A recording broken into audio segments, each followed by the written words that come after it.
my channel. Hope everyone is good. I've missed you guys so much. So today's topic is transitioning from South Africa to the US. You guys will get to hear about my experience here. I've been here for a year and 3 months. So you guys will get to hear all the experiences that I've gone through, the good, the bad, the ugly, the tax free, the food and everything. So here we go. In the US 2017 November. Whoo! Okay, guys, let me just take it back for y'all. So I was applying for this program for over 3 years, and I was just getting rejected and getting rejected and getting rejected. And I'm just like, you know what? Me, I'm not going to give up. Do I look like like I'm about to give up? I am not about to give up. So I kept applying, and finally they're like, girl, yeah, up to America. I'm like, oh, yes. And I literally I've always told my family and my friends that I'm leaving, but I literally, and I kept telling them, guys, I'm moving to the US, I'm moving to the US. And I think they were like, Marina, you're a dreamer, ne? You're moving to America for what? For who? For why? I literally gave my family a week to prepare themselves, like for everything to just soak in. A week. I'm like, guys, here's my plane ticket. I'm leaving. My visa's approved. Bon voyage, I'm going. My mom did not believe it until the night I was packing, the night before. And she's like, Pima, you're really leaving? I'm like, yes. I told you guys for the past 3 years that me, I'm going, I'm moving. And it did not soak in. Like nothing went through. Like my family did not believe it. They probably thought, she's, it's a short lefting or something. My family did not believe it. My friends did not believe it. And I was excited. I was so excited. I haven't been out of the country for a while before that. So I was just like, oh, I'm so excited. I'm so happy. I'm going to be on a plane for hours and hours and hours. Whew, I could not believe it. Then left Johannesburg at 1:10. I remember everything at 1:10 p.m. and we flew to Doha. I think we got to Doha. Was it that evening? I don't remember. But our flight was like a 9-hour flight, and then um, connecting time was 8 hours. So we literally walked around Doha's airport for 8 hours. I was shopping till I dropped. I went to Harrods. Every time my mom used to, travel to London, she always stop by in Harrods and buy me something. So I stopped by in Harrods. I went to Mac, Hermes and stuff like that. Then finally, it was time to board. We went from Doha to Chicago. Ah, 15-hour flight. I'm like, oh, geez, when am I gonna get there? When am I gonna get there? And he landed in Chicago, guys. I never expected that cold. It was cold. Okay. We waited about an hour or so, and then we drove from Chicago to Sandusky. So that's why I'm big. Small town. But I'm very happy that it has Sephora and Target and Ulta. It's got the major shops that I actually wanted. So I live in a very small town called Sandusky. I don't know how many people live here, but I'm one of them. But when I arrived, it was so cold. Guys, I never expected it. I never expected it at all, how cold it was going to be. But, I'm about to experience all of this, the snow and everything. So I was really, really, really excited. There's one main road, but you get to maneuver your way around this place really, really, really quickly. Um, it reminds me of Cape Town in the sense that this weather, it can be sunny right now. Then jiggy jiggy, it's snowing, jiggy jiggy, it's raining. Hey, but what's going on? But this pretty much how the area is. Very small, little town. It's got one movie theater, It's got a shopping mall. They should not even call this place a shopping mall. It's more of like a shopping strip. Um, it's got bars downtown. There's a lake downtown. What else is here? There's cute little restaurants around here, and that's pretty much about it. So you have to really make fun for yourself. You have to enjoy this place for yourself. Yeah, boy. So otherwise, it's pretty much the area that I stay in. So yeah. I'll talk about the food.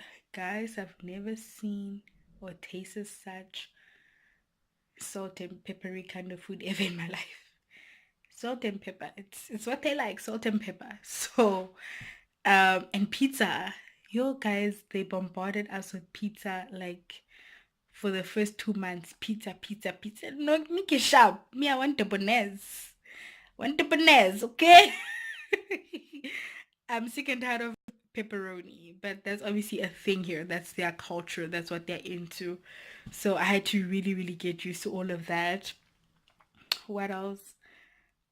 Burgers. They call burgers sandwiches. So when I remember someone's like, "Oh, would you like a sandwich?" I'm like, "Oh yeah, for sure." And then she bought a burger. I'm like, "No, what's this?" Oh, it's a sandwich. He lied. No, it's not a sandwich, this thing. It's a burger. Like, so I had to get used to that. And then they call, like, we call it cold, what is this, cold drink or cool drink or cool drinky, however you say it. And then they call it pop. So Nati, hey, do you want pop? Kidding, man. Who's pop, man? Give man pop, package. Stuff like that. Candy. I had to start saying candy instead of sweets. So that was like, even like when I said I would say coffee, right? That's how you say it, coffee. And like, no, hey, would you like some coffee? Okay. Guys, so I had to get used to all these things. And I say water, and it's, I don't know how, I don't want to butcher how they say it, but water.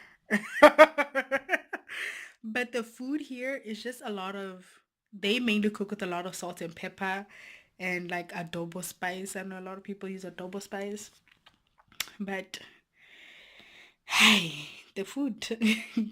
Thank God I know how to cook. Thank God I know how to cook.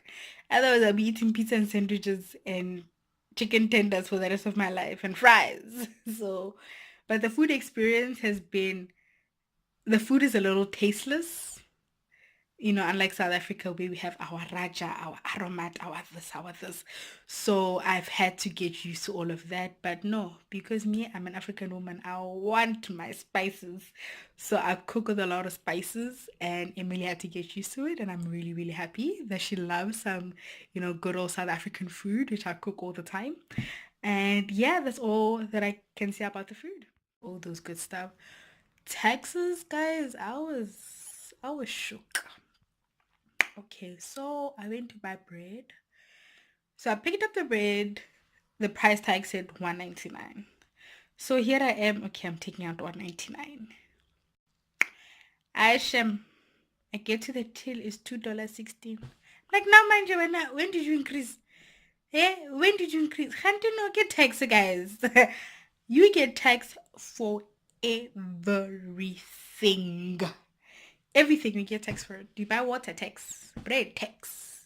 Sweets, tax. Chocolate, cigarettes, what? Alcoholic, tax. But the only nice thing is that after a whole year, when you claim for your taxes, you get your taxes back. Not all of it, but some of it. So some is better than nothing. So I'm just so happy then that happens. And then shopping, we don't have a really like a lot of shopping outlets here in Sandusky, but definitely Cleveland and Cincinnati has got very, very, very nice shopping.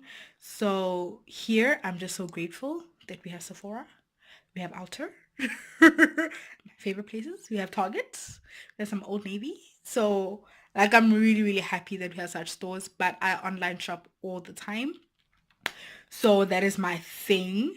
And guys, exchanging the rand to dollar was very difficult for me. Like the first week or so, I was converting everything in my mind. That killed me. So that initially like was the reason I stopped shopping.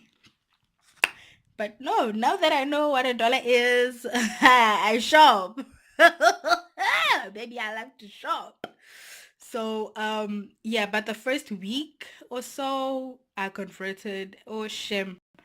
Oh King. If I told myself I should have told myself what I mustn't convert. Otherwise you're gonna give yourself a heart attack. If you convert, be prepared to have a heart attack and I'm me. Never again. But now it's difficult to convert from dollars to rands because I'm so used to, the currency here. I had to learn about the money. So Emily showed me, the what a quarter is, what a dime, what's a penny. Guys, the only penny I know ke papa penny. So me, I was very shook. Hey, you want a penny? You know who's penny manje? Penny ke ma'am. Penny, who are you? Who are you, Penny, and where you from? So I had to learn such things. And yeah, that's all I can say about the taxes, the shopping, the money. Um, then the weather. Guys, I never expected the snow like this. Like I never expected it. Shame. To tell the truth in front of God, I did not expect the snow. When I told you guys who had a level 3 snow, that's the first time I ever experienced such things in my life. What is level 3 snow? I go to Google. Google, who is level 3 snow? What does she mean? Huh? What does level 3 snow mean? I had to figure all these things out. Because they don't give you a handbook. Oh, so when you get to America, you're going to experience level 3 snow, level 2, level 1, wind chills. I had no idea what wind chills are. I had no idea what polar vortex is. I had no idea what these things are. I had to learn everything on my own, and I'm so glad I did, you know. So that has just been like the crazy part. But summer's here. That's when like some restaurants open. Some places are seasonal, so they only open during summer. And then you have Cedar Point. We have things like that. So there's a lot to do during the summer. A whole lot to do, and the weather, I get me. I'm used to nice sun on my face. So this was so refreshing. I'm like, oh, some heat at once, at last. But the heat here is also very different. It's a very different kind of heat. Having experienced snow basically for 6 months, and then came the summer, I was like, okay, I could do with some snow now. So that is pretty much how I was. And what else can I tell you guys? What else have I experienced that has been? Oh, guys, I went to my first gay club and I came to. Firstly, I didn't club when I was in South Africa. I don't even know what a club in South Africa smells like. I have no idea. And then here, I went to a gay club, guys, and we rocked some nice South African music. I've not seen Americans dance like that. They dance, darling. They danced to their heart's desires. So we had a good time. So yeah, I experienced my first gay club, my first club ever, ever, ever, ever, ever. What else did I experience? I got questions, like the craziest questions was, so everyone in Africa speaks African, right?